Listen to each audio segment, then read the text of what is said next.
Olá, seja muito bem-vindo ao nosso podcast Pelicano. Estamos aqui na 5ª edição e graças a Deus eu não estou sozinha. Estou com a minha grande amiga, irmã de comunidade e co-host, Maria Clara. Olá, Miriam. Oi, pessoal. Muito obrigada pelo convite mais uma vez, por estarmos aqui juntas. Antes da gente dar continuidade com os próximos convidados aí, que são muito especiais, já dando algum spoiler, eu gostaria de agradecer os nossos patrocinadores, inclusive aqueles que quiseram se manter no anonimato, e principalmente a Priesto, que é uma loja totalmente especializada em calçados femininos do 40 ao 45. Muito obrigado pelo patrocínio e auxílio de vocês. E deixo o convite, se mais alguém tiver o desejo no coração de nos ajudar aqui a viabilizar esse projeto, pode entrar em contato que a sua ajuda vai ser muito bem-vinda. Inclusive, já pegando o adendo, se você quiser adquirir o livro Teoria do Éden, que é o que deu origem aí a todo esse podcast, esses novos projetos, fica aí à disposição de vocês um link logo abaixo do vídeo para vocês acessarem. Nossa, eu tô te achando muito chique. Por quê? Viabilizar o projeto. Adendo, meu Deus. A gente treina a semana inteira. É aquele velho fingir o costume. Totalmente. Né? Fingindo que somos profissionais enquanto somos amadoras, né? Mas enfim. Papai do céu que faz ó. Mas hoje nós vamos receber uma grande profissional, uma psicóloga, que inspirou, que é uma das responsáveis pela criação desse livro, uma grande pessoa e que é filha também de uma grande pessoa, a qual nós estimamos muito e com muita alegria nós recebemos hoje no nosso podcast Márcia e Michele. Sejam muito bem-vindas. Obrigada pelo convite. Né? A gente está aqui, estamos muito felizes. Né, Mi? Sim. Olá, Michele, seja bem-vinda. Olá, é uma alegria estar aqui. Finalmente chegou, né? Que a mãe vai parar de ficar nervosa. Já acordava falando, viu? Sobre o podcast, eu vou falar. Ô, Michele, mas você é uma psicóloga. Sua mãe nervosa, como assim? Então, né? Não entendo, tem uma coisa meio inviável. Mas é aquela coisa, né? Santo de casa não faz milagre, né? Não vai. Muito bom. Então, é uma alegria recebermos aqui a Michele e a Márcia. Você que leu o livro, você certamente, né, descobriu o centro desse livro, que é o relato de 5 histórias que originaram toda a teoria do Éden. Na verdade, a teoria do Éden surgiu de uma grande crise que o meu coração enfrentou a partir do contato com 5 histórias que me perturbaram, de uma certa forma. E eu fui buscando entender a base da fé cristã, da psicologia, da filosofia, como explicar o amor de Deus entrelaçado nessas histórias tão repletas de dor e sofrimento. E nós estamos diante de uma pessoa que foi a musa inspiradora desse livro, uma das 5 histórias, é a história da Bela. Então, nós estamos aqui diante da Bela. E no livro, eu conto a história da Bela, e nós temos hoje a grande oportunidade de ouvirmos essa história na primeira pessoa. Então, ela vai se apresentar e ela vai contar para nós, né, o que aconteceu com ela, para que, através disso, ela pudesse encontrar sentido e hoje se tornar a grande pessoa que ela é. Então, eu sou Michele, né? Estou aqui nos retiros me chamando Michele de Bela. Eu estou aceitando o correu. É uma Michele muito bela, é por isso. E eu nasci com paralisia cerebral devido a uma negligência médica. E, a partir disso, né, mudou-se todo um caminhar, né? Porque quando você... Eu imagino, estudei que quando você tem um filho, espera um filho, tem todo você meio que já imagina, né? Tem a expectativa de como será o nascimento, como será... E essa negligência mudou tudo, porque aconteceu na hora do parto. E diante disso veio também uma história toda de luta, né, de sofrimento, mas graças a Deus ele me colocou na família certa, com as pessoas certas, que estavam sempre dispostas a fazer tudo né, por mim, pelas minhas dificuldades.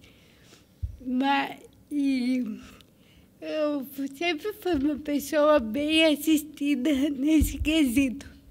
Só que existem crises internas, né? Que, conforme foi passando o tempo, eu me via diferente das minhas amigas, do local onde eu estava. E surgiram momentos de angústia, de tristeza, de revoltas, né? Até que eu falo que eu fui uma típica aborrecente, né? Não só você, todos nós. Eu era revoltada com tudo, porque eu não entendia o motivo, porque e sempre quando a gente não entende, a gente quer colocar a culpa em alguém. É verdade. É quando a gente fica longe, né, do nosso entendimento. Né, eu não tinha maturidade nenhuma. Isso você tinha quantos anos, Mi? Eu tenho uns 15, 16. Tá. Foi aí, ao longo dos 15 anos para frente, que começou a surgir, entre aspas, essa certa revolta, sim, digamos. Sim, porque, né, porque adolescente, você quer sair, você quer se vestir, usar salto. Eu tive a crise do sapato de salto. Mas essa crise eu enfrento até hoje, viu? Não, mas hoje eu já tenho que aceitar. E daí, entre uma dessas crises, que durou um bom tempo, né? E me convidaram para fazer um retiro lá na comunidade. E eu sempre fui da igreja, assim, porque meus amigos estavam na igreja.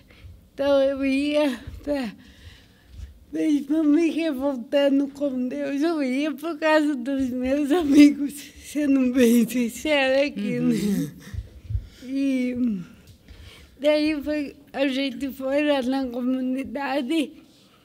E, né, no retiro, foi um retiro muito profundo, e chegou um momento lá que a Miriam pediu para fazer uma lista de pessoas que a gente queria perdoar. E eu, muito na inocência, né, coloquei minha mãe, meu pai, sabe? Porque a coisa de inocência mesmo, você coloca as pessoas próximas. Daí, do nada, assim, foi até um momento meio estranho. Me veio o médico, porque eu não tinha...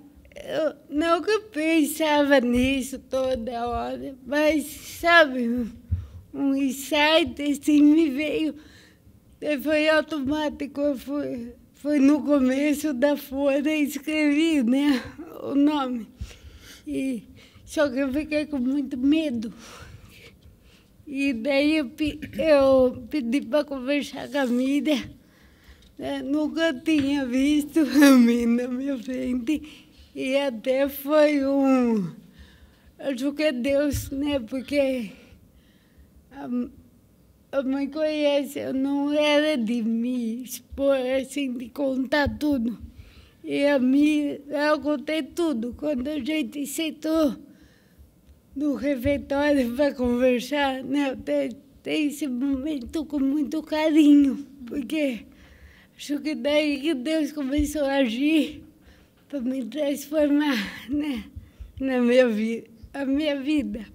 E daí ela também, né, cantou daquela lábia dela. E tem lábia. Olha, Tem lábia. minha moral.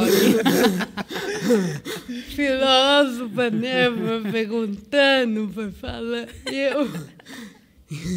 Eu fui contando, né? E depois daquilo iniciou-se um processo, né? Um processo na vida da Michele e um processo na minha também. Porque essa cena da gente sentada no refeitório lá da chácara, onde foi feito o retiro, né, ficou gravada na minha memória e eu descrevo isso no livro. E eu descrevo no livro a forma como aquilo me impactou, esse questionamento subentendido nas nossas falas, nós não tínhamos coragem de falar, mas estava subentendido ali um questionamento quanto à ação de Deus nesse momento, né? Porque foi uma negligência médica, um descuido, uma bobeira que comprometeu toda uma vida, uma família, enfim, né? E aí vai se desenrolando a teoria do Éden, e se você quer saber o desfecho, então você compra e leia. Mas... marqueteira também, né? Marqueteira. É a lábia. Mas, nesse momento, a Michele, ela me trazia uma grande questão. Porque, naquele momento do retiro, como ela bem descreveu aqui, nós estávamos conduzindo o povo a escrever a lista daqueles que eu preciso perdoar no momento da noite. E ela lembrou do médico, né? E ela passou lá por um processo, né, de perdoar o médico por isso. E aí o que acontece? Até a 6ª edição, nós tínhamos apenas, não somente apenas, né, mas a grande história da Bela. E na 6ª edição entrou uma outra história, que é a história da Santa. Porque foi um processo para a Michele, vendo tudo que comprometeu a vida dela, esse descuido do médico. Foi um processo difícil de perdão, mas imagine isso no coração de uma mãe, né? Então, eu descrevo lá na 6ª edição a história da Santa. E me recordo, em um dos retiros que nós fizemos, do Segredo do Éden, que eu falei assim para ela, você perdoou o médico? E eu achei muito interessante a honestidade dela em colocar o verbo no gerúndio. Ela falou assim, estou perdoando. Isso é muito iluminador para nós. Porque certos acontecimentos da vida, nós vamos precisar da vida toda para perdoar, né? Mas que bom que ela está nesse processo de ir perdoando. E aí nós entendemos também uma outra dor, um outro sofrimento, que é o sofrimento da mãe. E que eu gostaria que ela agora também, em primeira pessoa, contasse para nós a história da Santa.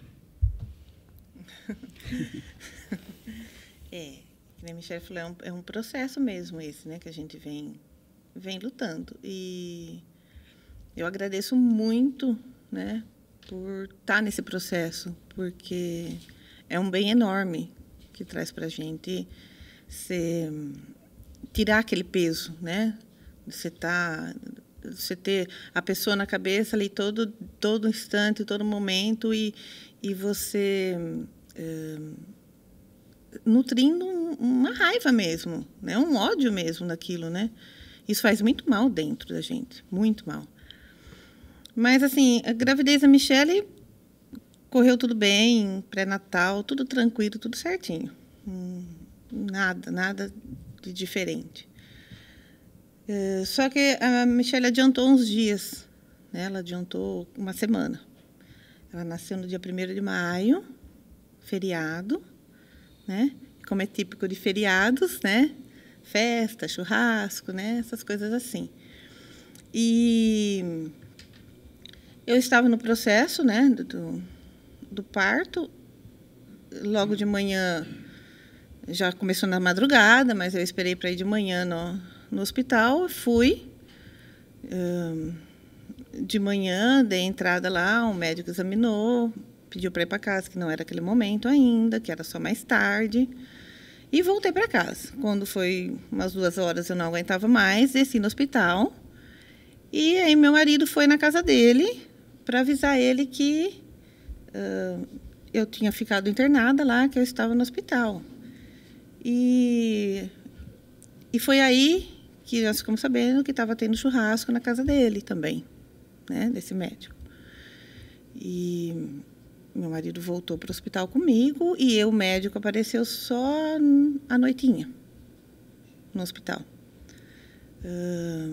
Então, aí ele chegou no hospital, aí teve, né, ficou ainda, aguardou mais um pouco, porque não era o momento, e tal e tal.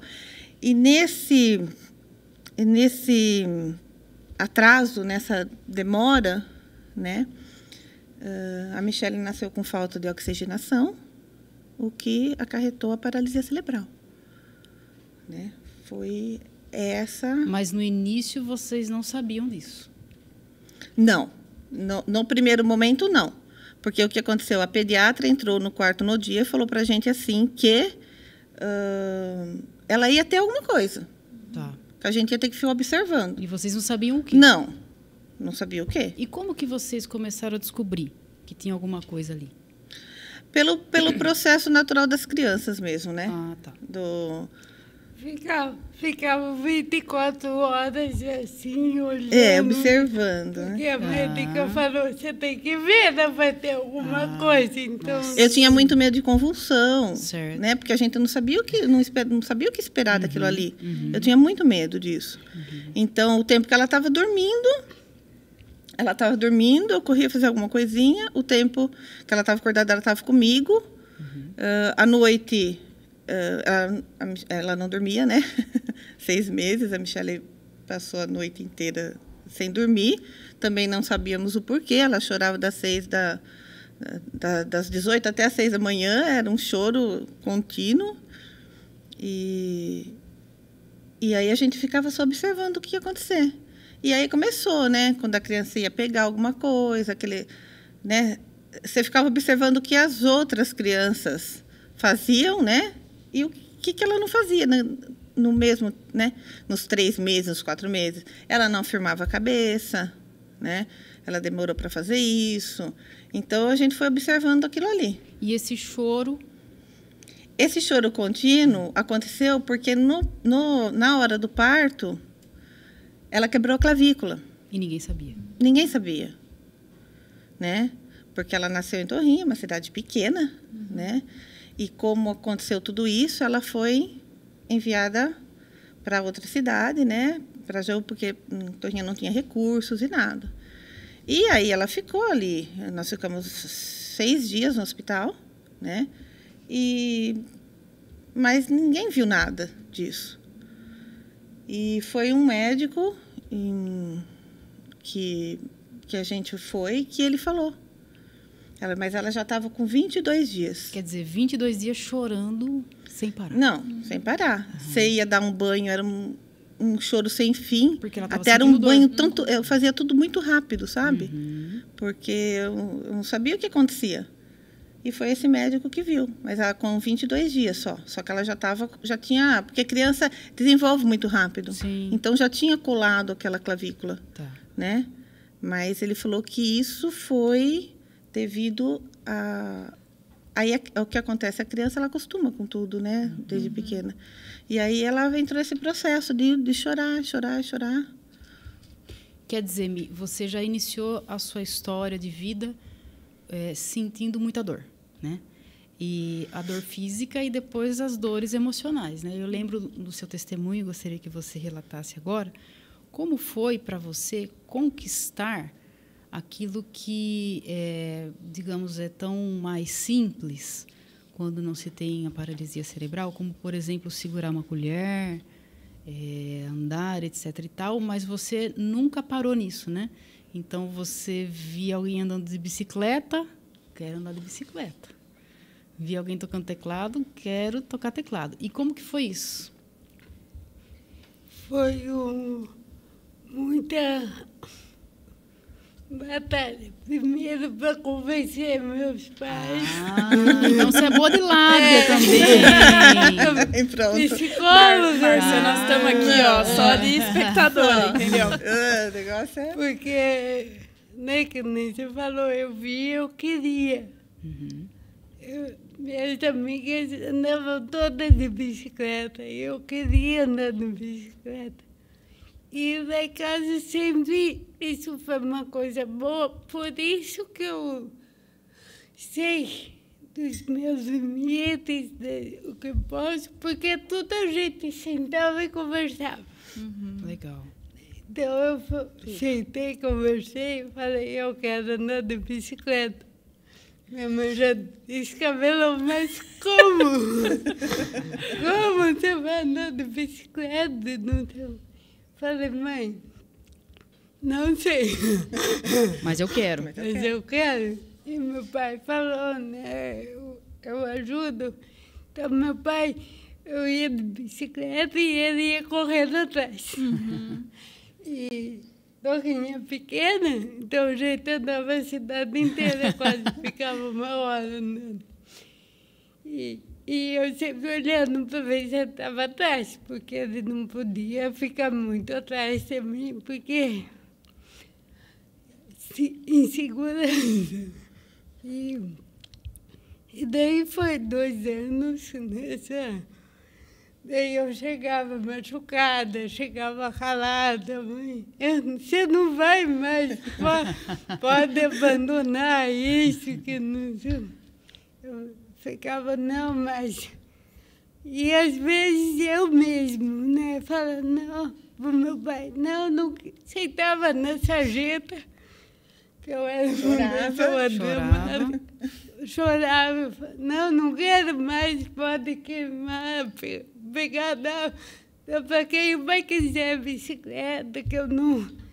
E ele, não, vamos tentar, vamos, né? Quer dizer, quando um desistia, o outro animava. Quando Sim. o outro desistia, ela animava. Por isso que foi. Daí eu andei de bicicleta, né? Daí eu ia para lá e para cá de bicicleta. E daí, não sei porque com a carga d'água, a gente foi numa audição no teclado. É porque lá em Torrinha não tinha nada, né? Então, quando tinha alguma coisa, a gente ia. Daí, eu entrei lá, fiquei de boca aberta, fiquei escutando. Olha que acabou. Virei, eu quero. Aí a mãe já a lábia de novo, a lábia de quero, novo, é. eu quero. Daí foi de novo, né, mesmo? Daí conversou com a professora e tal, né? Porque essa professora, ela tinha ensinado, tem uma pessoa lá em Torrinha com deficiência visual. Então ela já, né? E essa pessoa, ela tocou no recital que teve. Então foi mais um incentivo, né? Que ela arrumava jeitos, né? Diferentes. Mas, assim, sempre foi nesse esquema, né? Quer dizer, essa pessoa, ela se tornou uma inspiração. Sim. E é muito bonito isso, porque hoje a Michele é inspiração. Né? Hoje ela é inspiração para nós. Agora, hoje nós vemos a Michele alçando o voo tão longe, né? Depois nós vamos falar da carreira acadêmica dela. Ela tem 2 graduações, está no mestrado e ela é muito desenvolvida. E ela adquiriu uma autonomia muito grande, né? Porque hoje ela vai para que cidade que é? Prudente. Sozinha. E fica lá dias e se vira, né? E aí, quando a gente olha para a Michele, fala assim, nossa, ela tem autonomia, ela é tão desenvolvida, né? Foi fácil, Márcia? Não. Então, nós vemos também um investimento muito grande da parte da família, né, Márcia? E um processo, como nós dissemos, paralelo, né? Havia um processo ali de luta muito grande da Michele, mas também um processo da família, né? E aí, no livro, a Santa conta a história de como foi esse período, né? Que saía de Torrinha, entrava no ônibus em Malicuia, sozinha, com a Michele e ia. Como que foi esse período? Foi um período difícil, né? Porque como eu falei, Torrinha é uma cidade muito pequena e ainda não tinha recursos, né, lá. E nós começamos a levar a Michelle na Unicamp. A gente ia, no começo, cada 15 dias para Campinas, né? E lá eles indicaram fisioterapia, terapia ocupacional, fono, né? Tudo que pudesse, natação, tudo. E em Brotas tinha, que é a cidade vizinha. E tudo era mais difícil, né? Hoje né, cada um tem um carro e tal, e naquele tempo não tinha, né? Eu mesmo nem carta tinha, né? Porque você era novinha, né, Márcia? Eu casei com 17, né? Mas a Michelle nasceu, eu tinha 19 anos. 19 anos, né? Criança. Então, a gente ia, pegava o ônibus 8 horas da manhã, ia para Brotas. Eu ficava lá com Dia ela todo? O dia todo. Todo esse atendimento eu consegui para ela na PAI, lá em Brotas, né? E pessoal maravilhoso, né? E aí eu comecei a ficar lá, porque ela fazia tudo isso lá dentro, e como eu ficava esperando, aí eu comecei a ajudar as meninas lá dentro mesmo, né? No cuidar das crianças, ou na cozinha, eu ficava junto. E depois a gente saía dali, ia para o lugar onde tinha natação, ela fazia. E eu voltava para casa 4h30, 4:45. Isso eram 3 vezes por semana que eu fazia isso, né? E aí isso foi um tempão, um tempo bem grande, né? E aí a médica ainda lá da Unicamp falava para a gente, quando a Michelle tinha uns 3, 4 anos, por aí a médica falava, você precisa arrumar outro neném, precisa arrumar outro filho, precisa arrumar... Eu falava, como, né? Como que a gente vai poder fazer isso, né? Eu falei, e outra, eu falei, nem quero, né, mais, porque a gente era uma luta, porque tudo era diferente, tudo era novidade, né? Assustou. Tudo era novidade. Uhum. E a gente ia buscando, né? Tudo que falava, não, isso é bom para ela precisa fazer e tal. Então, vamos atrás, vamos ver como que acontece. Só que tudo era distante, né? E foi isso aí, foi uma luta. Mas com muitas graças, né? Com muitas bênçãos. E hoje a Michelle, ela é graduada em psicologia, ela é psicóloga e não parou aí. Aí ela se formou em pedagogia, é graduada em pedagogia e está no mestrado. Qual que é o seu mestrado? Educação. Educação. E a tese que você está construindo? É autoeficácia e o sentido de escolarização dos estudantes com paralisia cerebral no ensino médio. Uau, olha aí que top. Aí eu estava conversando com elas por WhatsApp esses dias, né? Trocando ideias do que a gente poderia abordar aqui. E aí eu já recebi um puxão de orelha da doutora Michelle, né? E aí eu engoli, falei, desculpa. Mas eu achei muito interessante. Eu falei, precisamos falar isso no ar. Porque eu falei assim, Michelle, vamos falar sobre a sua superação. Como você superou todos esses obstáculos? E ela me disse assim, superação não é a palavra ideal. Não é superação, é enfrentamento. Eu achei isso tão profundo. Então, nos fale, doutora Michelle, sobre isso. Não é superação, é enfrentamento. Não. Por quê? Porque superar, você supera, dá um sentido, né, que você passa por cima, né? Você supera uma dificuldade, você passa por cima e ela fica para trás. Certo. E com a deficiência, não tem como deixar para trás. Então, por isso que nem portador de deficiência se usa mais, porque você não carrega, você não porta, né? É uma característica. E são termos equivocados, né? Não é deficiente, porque a deficiência não define aquela pessoa, mas também não é portador de deficiência, né? Certo mesmo, é pessoa com deficiência, que é uma característica. Sim. Então, isso aí também do que eu falei é no sentido que, mesmo com todas essas dificuldades, eu vou enfrentar aquele obstáculo, né? Aquela barreira, eu vou passar por ela. Não vou, entendeu? Pular ela, superar ela. Eu vou passar por ela. E isso tem tudo a ver com o autoconhecimento proposto no livro. Sim. Porque todos nós possuímos, né, todos nós somos pessoas com deficiência em alguma área, seja ela afetiva, emocional, psicológica. E todos nós, de certa forma, precisamos enfrentar essas questões que precisam ser enfrentadas. Né? E tem um vídeo seu, aliás, eu vou falar no final, mas já falo desde já.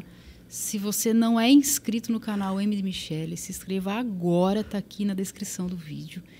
E se você não acompanha a grande influencer digital, Completamente. por favor, @Michele com 2 L's, delfito.psi, está aqui nas descrições também.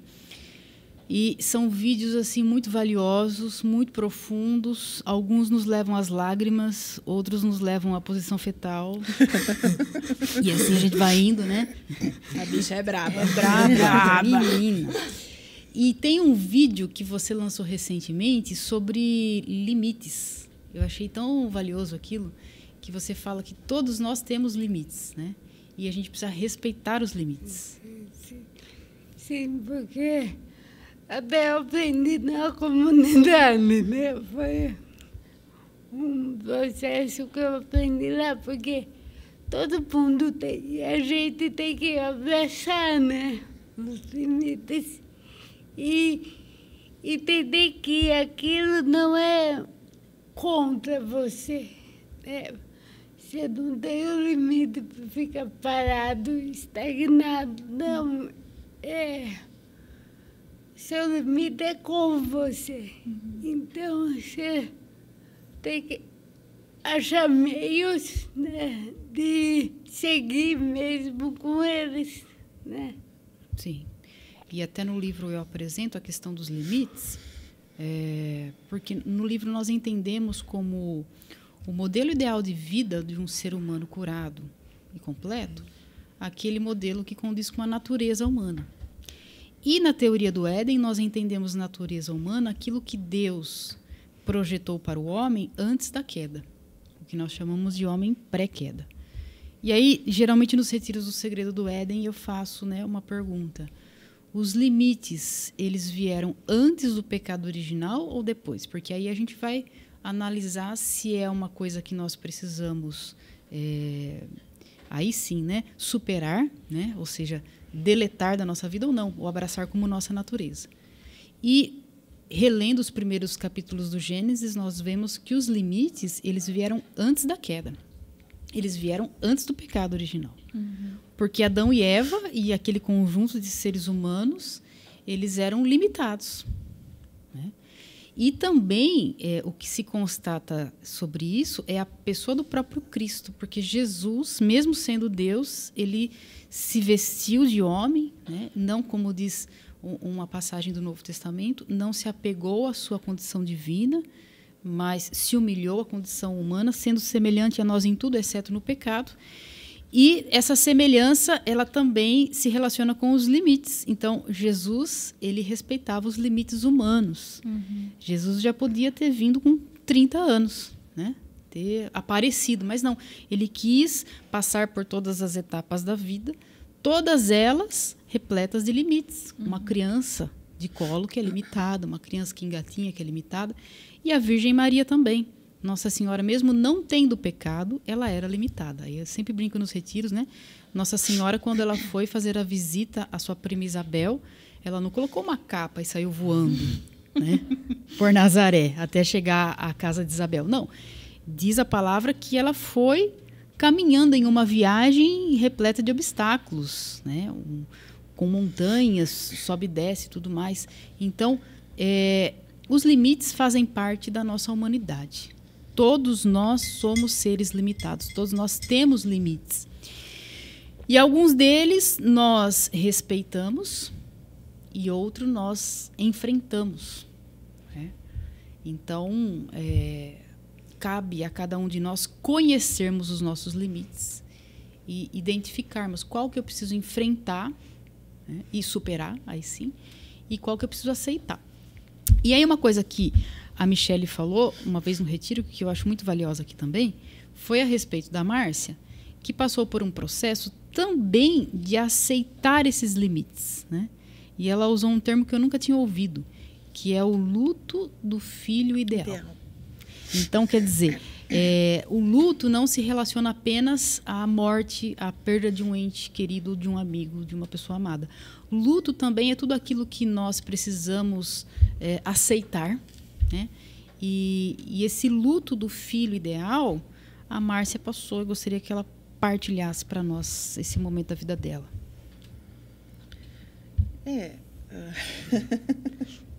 Não está no papel. Não está no papel, não peguei. Fugindo do roteiro aqui. Fugindo do roteiro. Ai, cadê? Peraí, deixa eu procurar a gente. Né? O que ela falou, é o luto. Você está grávida, né? Você não sabe o que... Né? E você fica esperando, né? Aquele nenenzinho que vai nascer, tudo bonitinho, né? Ou então com, né, um cara de joelho, como o pessoal diz, né? E aí você fica esperando aquilo, que vai...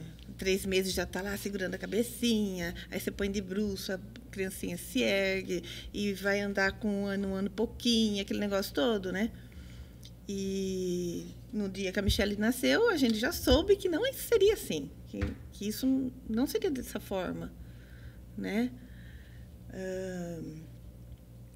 Mas eu lembro que, assim, que isso me chocou no momento, né? Mas a gente, a partir do momento que você sabe que você está grávida, parece que você cresce, né? Uhum. Aquilo te dá uma força. E eu falei, ótimo, é assim que vai ser. Ela é a minha filha e vamos ver o que vai acontecer, né? E o que precisar, né? A gente tinha uma estrutura muito boa de família, né? Tanto dos avós quanto as tias, né? E uma rede de apoio, né? Sempre. Então, a gente foi enfrentar isso, e enfrentamos, e foi uma luta grande, né? Muitos médicos, porque a gente queria respostas, né?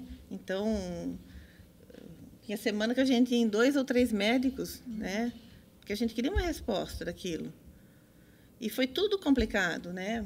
A Michele não mamou no peito, né? Por um tempo a gente tireava, dava na chuquinha, dava na colherzinha, porque ela não tinha sucção, né? Ela não sugava. Então, e foi coisas que a gente foi passando por isso, né? Foi buscando outros meios para passar por isso. E enfrentamos, todo mundo junto, né? Michele está aí. É isso aí. E uma coisa que eu aprendi com as duas, eu nunca, olha a minha ignorância, eu nunca tinha ouvido falar. É uma palavra muito importante que me trouxe muito aprendizado, chamado capacitismo. Isso tem tudo a ver com a questão dos limites, do respeito do limite do outro também, né? E aí teve um retiro que a Márcia foi com uma camiseta e estava escrito mãe, como que é? Mãe atípica, anticapacitista e braba. Braba. Isso. E aí que eu aprendi o que é capacitismo, e eu falei para elas, as pessoas precisam aprender sobre isso. Então, assim, antes de mais nada, o que é capacitismo, meninas? Falem para nós. Então, capacitismo é preconceito contra a pessoa com deficiência. Que as pessoas julgam a sua capacidade antes mesmo dela realizar alguma coisa. Tá. Né? Porque, um exemplo, né? Que as pessoas fazem as coisas para mim antes de eu pedir, né? Antes de eu solicitar. Já pega e vai fazendo, sabe? E é muito estranho isso, né? Porque do nada, dança feita, parece uma mão assim, falando. E é isso. E o anticapacitismo, né? É a luta contra isso. Mas a gente... Uma parte muito importante é essa consciência, né, do que é para você não fazer. Sim, e quando eu aprendi isso com elas, eu vi o quanto que eu, como fundadora, junto com a minha comunidade, nós falhamos com isso no início da chegada da Michelle à nossa comunidade, justamente pela falta de conhecimento sobre. Porque a nossa comunidade é uma comunidade que tem como um dos principais pilares o acolhimento. Fiel Pelicano é a casa da acolhida. Né? E quando a Michelle chegou, nós não estávamos preparados para... e ela nos ensinou isso. E hoje nós nos tornamos mais capacitados para acolhermos outras pessoas que tenham algumas deficiências. E quando a Michelle chegou, eu lembro assim, que a gente cercou ela de um cuidado assim, extremo, né? Então, assim, ela nem espirrou saúde, né? Então, e era assim, um cuidado na melhor das intenções. E aí eu falei para elas, a gente estava lá no mosteiro do Padre Newton, conversando sobre capacitismo, e eu falei, olha, a gente precisa aprender sobre isso, porque quem falha com capacitismo, na maioria das vezes, falha na melhor das intenções. Né? Então, erra tentando acertar. Mas erra, porque você não respeita, como a Michelle disse, a capacidade dela. Você vai ajudar sem pedir ajuda, né? Você subestima uma autonomia que a pessoa Exato, tem, né? Mas daí eu acho que foi o diferencial, né?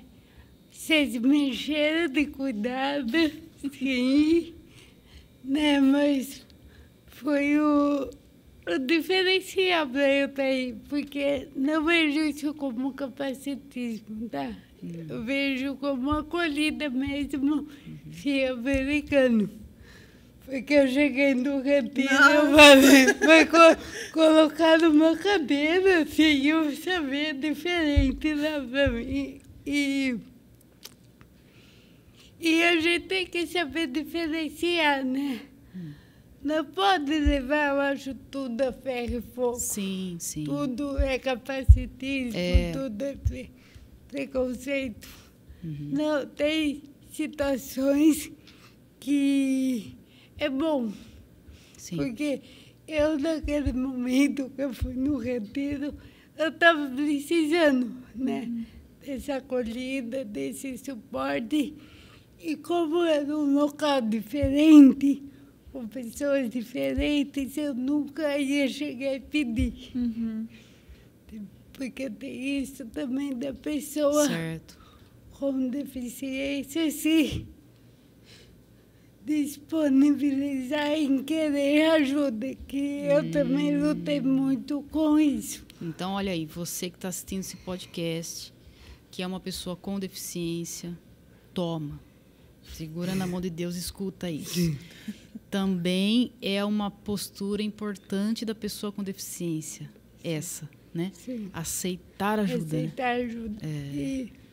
Porque eu, na minha história, foi uma barreira também que eu pedi ajuda, né? Ah, sim. Chegar e falar, olha, eu não consigo, você pode fazer para mim? Porque eu não queria. Porque hoje, o que a sociedade fala? A gente tem que ser independente.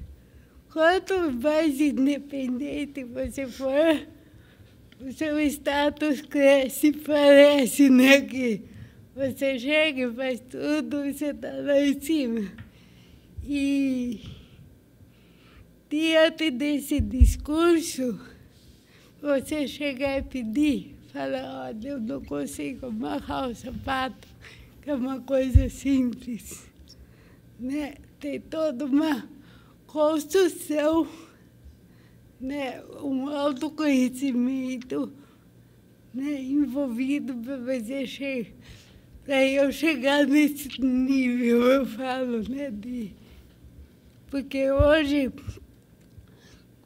qualquer lugar que eu vou, mesmo que seja a primeira vez, eu vou lá e peço ajuda. Que nem na faculdade. Pegar o gancho aqui.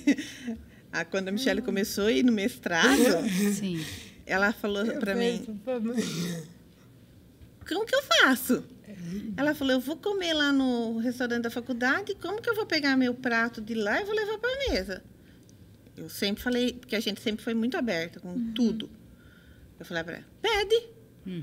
Pede ajuda. Mas para quê? Eu falei, pede para a mocinha que está lá servindo, ou pede para, já chega e já fala para a moça, que fica uma moça sempre na porta, fala, viu, eu vou precisar de ajuda para levar meu prato lá. Aí ela falou, mas como que eu vou tomar café? Como que eu vou pegar a xícara de lá e pôr na mesa? Pede. Né? Não é ruim você pedir, né? E eu falei para ela, você vai ter que aprender a pedir. Participou muito desse processo. E isso é importante para todos, sem exceção. Porque essa tal independência, que principalmente esse momento histórico que nós vivemos nos propõe, ela é impossível na sua totalidade. Né? Então, claro, nós precisamos adquirir independência emocional, etc, etc. Faz parte do desenvolvimento da vida adulta. Mas nós somos dependentes uns dos outros. Aprendemos isso na teoria do Éden. Nós somos seres coletivos. E essa independência extrema, ela beira um individualismo doentio. Eu não preciso de ninguém, eu me basto sozinho. E me fez recordar, eu até abri aqui um livro chamado O Menino, a Topeira, a Raposa e o Cavalo. Uma frase que está escrito lá que é assim, ó, pedir ajuda não é desistir, é recusar a desistir. E todos nós precisamos ter essa humildade, essa simplicidade de alma de pedir ajuda. E muitas vezes o nosso orgulho nos impede de pedir ajuda. E a gente vai se afundando, porque todos nós precisamos de ajuda. E todos nós podemos ajudar uns aos outros. Mas muitas vezes essa independência vai fazendo a gente se isolar, num individualismo muito tóxico, muito doentio. Né? Então, isso é muito bacana de ser falado aqui, porque, de repente, essa pessoa que está assistindo o nosso podcast, que é uma pessoa com deficiência, fala, não, eu preciso pedir ajuda. Mas a pessoa que também não tem essa deficiência física todos nós precisamos pedir ajuda. Né? E uma coisa que eu percebi também, é que eu peço ajuda e as pessoas gostam de ajudar. Sim. Né? Então, é um processo mútuo, né? Porque eu peço, mas a pessoa também retribui. Então, fica uma interação meio gostosa, né? Porque até hoje, assim, ninguém recusou falar, não vou te ajudar. Então, só que é preciso muita humildade para pedir ajuda. A gente tem que abrir mão das nossas arrogâncias. Né? E quer dizer, assim, o principal contexto de luta anticapacitista, né, a gente pode entender que, então, essa realidade inclusiva, né? Não entender como algo externo a mim ou algo que não faz sentido na minha vivência, ainda que talvez eu não conheça alguém intimamente que tenha, mas ter esse contexto que todos estejam envolvidos e engajados nessa mesma causa, engajados nessa mesma realidade, traz tanto esse espírito de humildade, né, de solicitar ajuda, quanto essa consciência de codependência, né, de eu não dependo existencialmente de outra pessoa, mas eu dependo de outra pessoa, seja ela uma pessoa com deficiência ou não, para viver em comunidade, em sociedade. Né? Então, eu acredito que... E é justamente a proposta de Jesus, né? Essa vivência em comunidade, em comunhão, né? Essa coisa inclusiva, realmente. E o que é inclusão? Doutora Michele, nos fale. A inclusão é todo mundo fazer tudo e poder realizar tudo. Tá. Tipo assim, vai ter na comunidade, você vai fazer, sei lá, uma dinâmica que tem que correr. Então, todo mundo vai correr de alguma forma. Certo. Entendeu? Então, é isso a inclusão. Não o café com leite, que nem a gente falava, né? Que eu sempre ia no café com leite. Pega, Como pega. assim, café com leite? Vai brincar de pega-pega, é o café com leite. Você tá tá. lá no Entendi. pega-pega, mas ninguém te Subestima. pega. Você vai correr, mas você, tipo assim, você tá fora do jogo. Entendi. Ninguém vai pegar você. Entendi. Você vai, né? Sim. Entendeu? Entendi. Que é um extremo capacitismo. Sim. É. Então, é você fazer tudo. Até tem um documentário que eu acho muito legal. Eu sei o nome, posso mandar depois. A gente vai colocar na inscrição agora, no vídeo. Que Fique é tranquilo. sobre pessoas com deficiência que fizeram um acampamento para pessoas com deficiência. Bacana. Então, todos tinham alguma deficiência e todos faziam tudo Legal. que Sim. tem num acampamento. Né? E, então, a inclusão é isso. Eu me recordo uma vivência que nós tivemos recentemente, né, Mi? Lá no mosteiro do nosso querido Padre Newton. Nós fizemos uma noite de pizzada lá, né? Então, a gente levou as coisas e a gente montou as pizzas. Montou, né, as pizzas. Para nós e para os padres lá do mosteiro. E aí eu lembro que cada um estava fazendo uma coisa na mesa, né? A Márcia estava coordenando a cozinha, como uma boa chefe de cozinha que ela é. E aí eu estava picando lá a calabresa, um estava ralando o queijo. E aí a Michele levantou e falou assim, olha, eu passo o molho de tomate nas massas, porque isso eu consigo fazer. Top, né? Então, assim, é também você identificar ali o que eu consigo fazer e fazer, né? Diferente de ficar se vitimizando, né? Meu Deus, eu não consigo cortar a calabresa. Puxa vida, né? Ou então se recusar a fazer aquilo que pode fazer, né? Eu penso que isso é a inclusão, né? É você acolher a pessoa que é diferente e que faz uma coisa que também você não pode fazer. Né? Porque você não tem a mesma condição. Eu ia comentar assim que tem 3 momentos assim da história que me chamam muito a atenção. Que primeiro, quando a Márcia comentou, né, que a enfermeira falou, olha, alguma coisa vai ser diferente, mas a gente não sabe o quê. E o diagnóstico, a princípio, veio a partir de uma comparação. Então, algumas crianças em determinada fase conseguiam tal coisa, a Mia ainda não posicionava a cabeça e tudo mais. E aí, depois, as frustrações que a Mia começou a sentir na infância e na adolescência também eram devidas a essa comparação. Então, as minhas amigas fazem isso e eu não consigo, as minhas amigas colocam salto e eu não consigo. E a cura interior só passou a acontecer a partir do momento, como você mesma disse, quando você falou a sua história para mim. Quando você não enxergou de uma forma comparativa o que estava externo a você, mas quando você conseguiu, Deus proporcionou esse momento de você olhar para dentro e você contar a sua história, sem permitir que essa comparação contasse o que os outros conseguem ou não consigo. Não, o que eu consigo, o que eu não consigo, a partir desse olhar para dentro, né, para a sua história, que Deus foi realizando essa cura. Então, acho que é esse o caminho mesmo, né?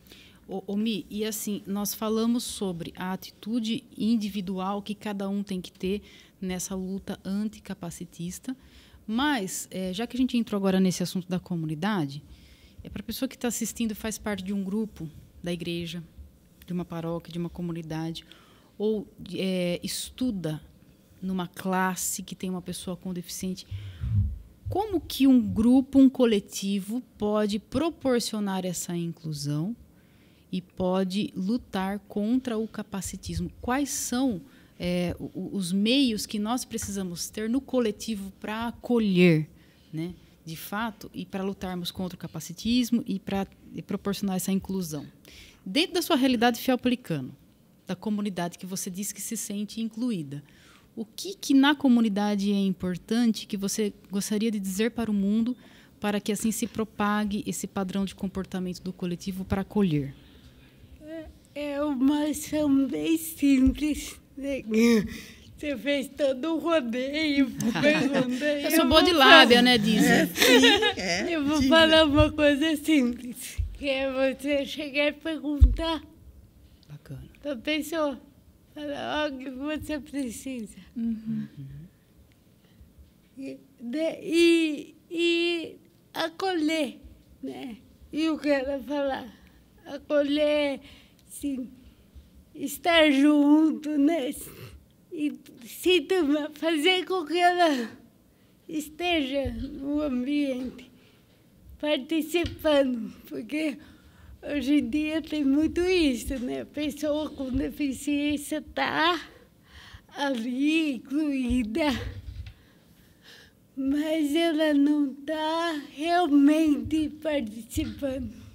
Depois ela estuda, ela está lá ouvindo o professor, mas a atividade ela não vai conseguir fazer. E o que te faz se sentir pertencente e incluída na Fioclicano? É o que eu posso falar. Eu preciso de um canudo, eu preciso da cadeira, né? Se poder se expressar, né? De uma forma sem julgamentos, que tem situações que, será, vocês vão falar, não dá, isso não dá agora, mas a gente vai tentar conseguir. Sabe, não de julgar, não julgar porque talvez pode ser uma necessidade simples. Ô, Márcia, e o que te faz sentir confortável na Fioclicano? Você que é mãe de uma pessoa com deficiência. Quando eu fui para a comunidade, porque foi desse primeiro retiro que a Michele fez lá, que ela veio, mãe, a mãe precisa fazer, porque me levaram a cadeira e me levaram para dormir na casa, e não sei o que, e a mãe precisa fazer por causa do perdão, então. E eu fui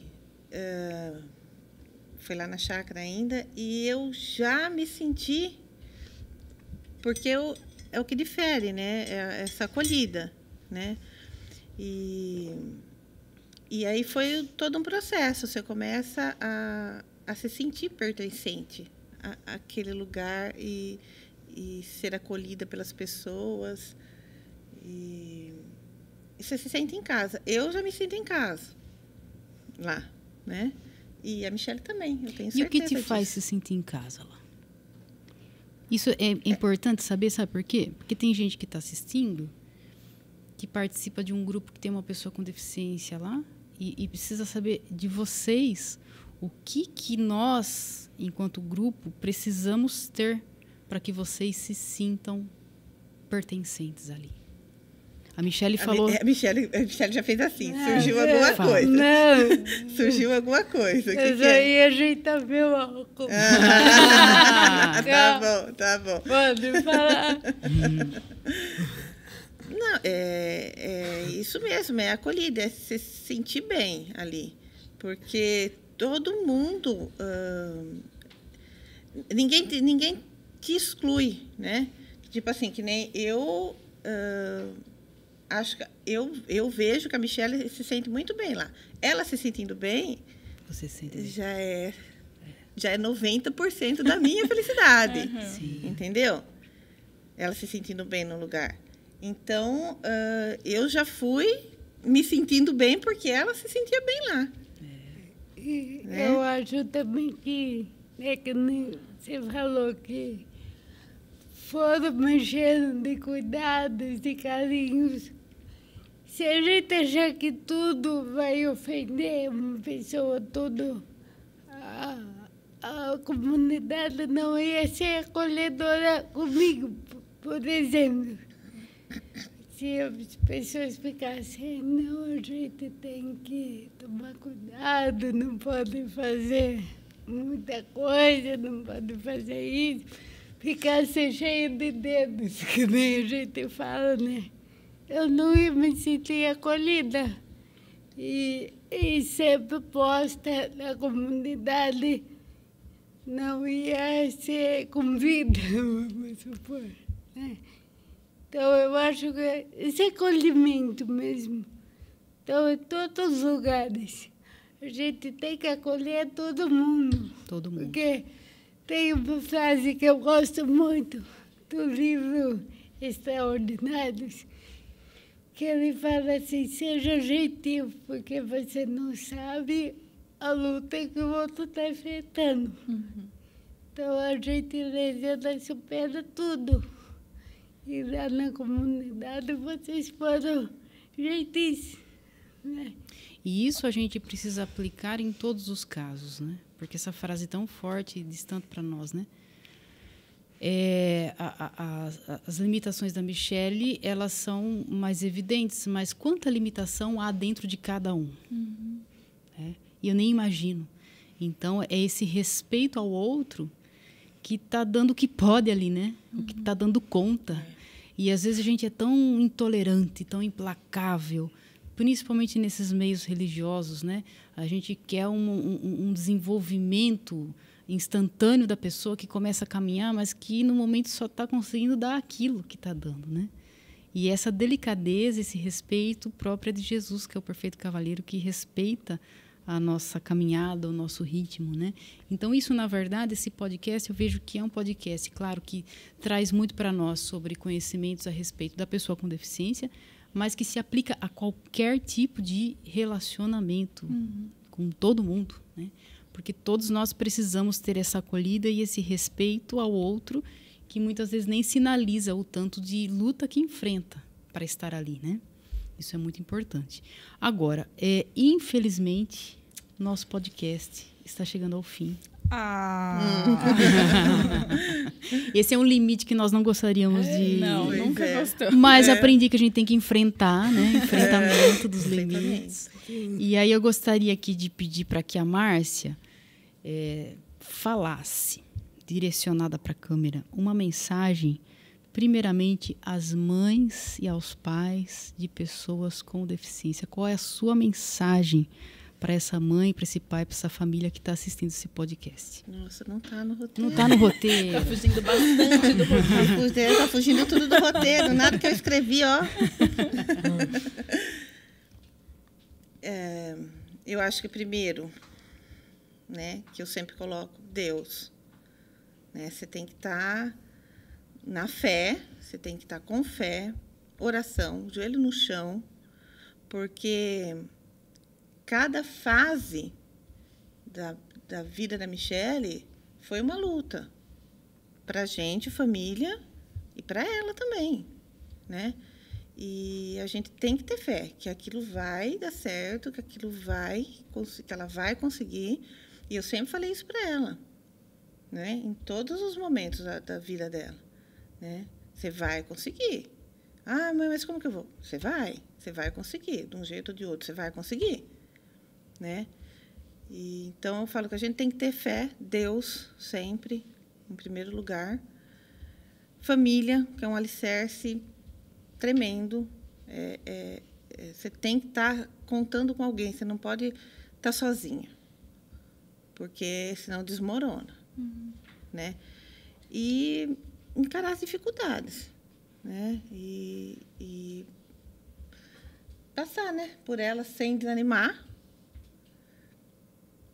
E é isso, gente. Eu acho que a oração salva. Tá. A oração salva. Muito bom. E a doutora Michele, que ela é